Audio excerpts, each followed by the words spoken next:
Hello beautiful peoples, welcome to my channel. మనిషి మరణించిన తరువాత ఆత్మ ఏమవుతుంది?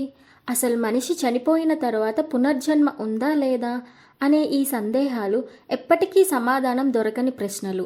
ఈ అంతుచిక్కని ప్రశ్నలకి సమాధానం తెలుసుకోవడానికి ప్రపంచవ్యాప్తంగా ఎంతోమంది పరిశోధకులు ఇప్పటికీ పరిశోధనలు చేస్తూ ఉన్నారు. సరే, వాటి సంగతి పక్కన పెడితే ముందుగా మన పురాణ గ్రంథాలలో ఒక్కటైన గరుడ పురాణం చూసినట్టయితే ఆత్మ ప్రయాణం, పునర్జన్మ గురించి ఎంతో వివరంగా చెప్పబడింది. అసలు ఏం జరుగుతుందంటే, ఆత్మకి శరీరానికి అనుసంధానింపబడి ఉన్న వెండి తీగ తెగిపోతుంది. ఎప్పుడైతే ఈ వెండి తీగ తెగుతుందో శరీరంలో అంతవరకు బంధింపబడి ఉన్న ఆత్మకి స్వేచ్ఛ లభించి శరీరం నుంచి బయటికి వచ్చేస్తుంది. కానీ ఇంతకాలం ప్రేమించిన శరీరాన్ని వదిలి వెళ్ళలేక మళ్ళీ మళ్ళీ శరీరంలోకి ప్రవేశించడానికి శరీర అంగాలను ఆత్మ కదిలించడానికి ప్రయత్నిస్తుంది. ఒకవేళ మరణించిన వ్యక్తిని మరణించిన వెంటనే మనం అబ్జర్వ్ చేసినట్టయితే ముఖంలోనే లేక శరీర ఇతర అవయవాలలో సూక్ష్మమైన కదలికలు గమనించగలుగుతారు. అలా ఎందుకు జరుగుతుందంటే ఆత్మ తన శరీరాన్ని కదిలించడానికి ప్రయత్నించడం వలనే. మరణించిన కాసేపటికి శరీరం నూతనంగానే ఉంటుంది. అయినా కూడా వెండి తీగ తెగిపోవడం వలన శరీరంలో దూరగలిగినా కానీ అక్కడ ఉండలేకపోవడం వలన ఆత్మ ఇంకా శరీరం నుంచి బయటకి వచ్చేస్తుంది. ఏదో ఒక శక్తి వలన ఆత్మ అలా శరీరం నుంచి పైకి ఆకర్షించబడుతుంది. శరీరంలో ఉన్నప్పటిలానే ఆత్మ తన ప్రియమైన వాళ్లతో మాట్లాడుతుంది. నేను మరణించలేదు అని చెప్తుంది. కానీ ఆత్మ మాట్లాడిన మాటలు వారికి వినపడవు. నెమ్మదిగా ఆత్మకి అర్థం అవ్వడం మొదలవుతుంది. తను ఇంకా తన శరీరంలో చేరలేనని. శరీరానికి సుమారు 12 అడుగుల ఎత్తులో ఆత్మ ఉంది. ఆ గదిలో ఏం జరుగుతుందన్నది అన్ని విషయాలు వినడం మరియు చూడడం ఆత్మ చేస్తుంది. సాధారణంగా అంత్యక్రియలు జరిగేంత వరకు ఆత్మ అలా సుమారు 12 అడుగులు శరీరానికి పైనే ఉంటుంది. మీరు ఇప్పుడు అర్థం చేసుకోండి.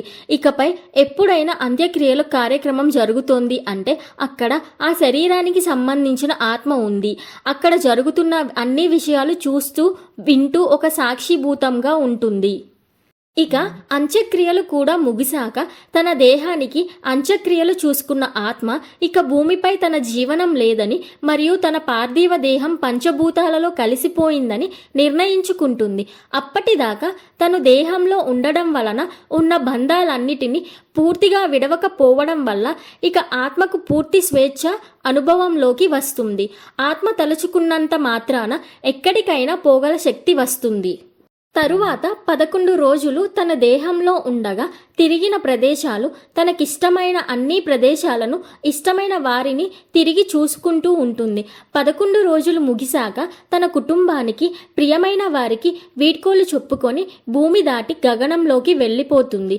అందుకే 11 రోజులకు పిండం పెట్టే సాంప్రదాయం మన ఆచారంలో ఉంది. ఆత్మ తన లోకానికి వెళ్ళడానికి ముందు ఒక పెద్ద మార్గం గుండా ఆత్మ ప్రయాణం చేయవలసి ఉంటుంది. అందువలన తరువాతి 12 రోజులు అత్యంత ముఖ్యమైనవి. ఈ 12 రోజుల్లో మనం జరపవలసిన కార్యక్రమాలు చక్కగా నెరవేర్చవలసి ఉంటుంది మరియు మనం చేసిన తప్పులను క్షమించమని ఆత్మని అడగడం మరియు ప్రార్థించడం చేయాలి. అంత్యక్రియల తరువాత జరుపబడే కార్యక్రమాలు, ప్రార్థనలు ఆత్మకి తన ప్రయాణంలో ఒక ఆహారంలాగా సహకరిస్తాయి. ఆత్మల లోకానికి అడుగు పెడుతున్నాను అన్న సూచనగా మార్గం యొక్క ముగింపులో ఆత్మకి ఒక అతిపెద్ద వెలుగు కనబడుతుంది. హిందూ ధర్మం ప్రకారం చనిపోయిన వారికి 12వ రోజున జరుపబడే ఇతర కార్యక్రమాల వలన ఆత్మ తన పూర్వీకులను, ఆప్తమిత్రులను, బంధువులను మరియు తనకు మార్గనిర్దేశం చేసిన వారిని కలుసుకోవడం జరుగుతుంది. మనం భౌతికంగా ఎలాగైతే మన దూర బంధువులను మన ఇంటికి వచ్చినప్పుడు ఆనందంగా కౌగిలించుకుంటామో అదేవిధంగా ఆత్మల లోకంలో 12వ రోజున మరణించిన పూర్వీకులు ఆ ఆత్మని ఆహ్వానించి మనస్ఫూర్తిగా కౌగిలించుకుంటారు.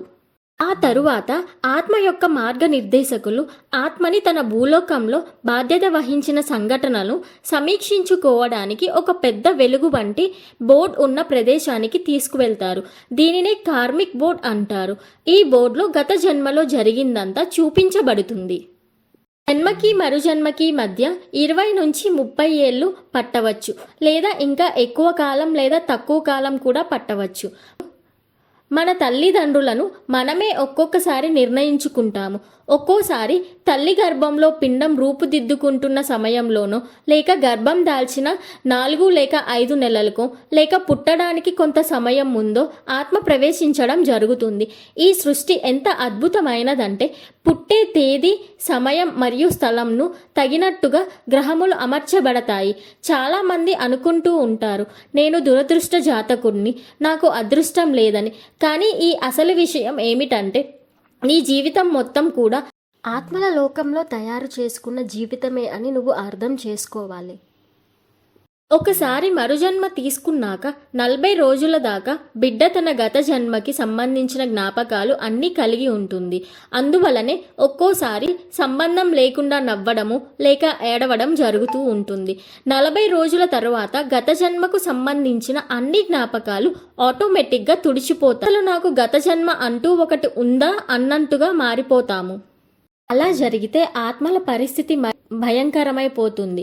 ఎందువలనంటే అవి ఆత్మల లోకానికి వెళ్ళలేవు, అలానే భూలోకంలో శరీరంతో వ్యవహరించడానికి మళ్ళీ జన్మ తీసుకోలేవు.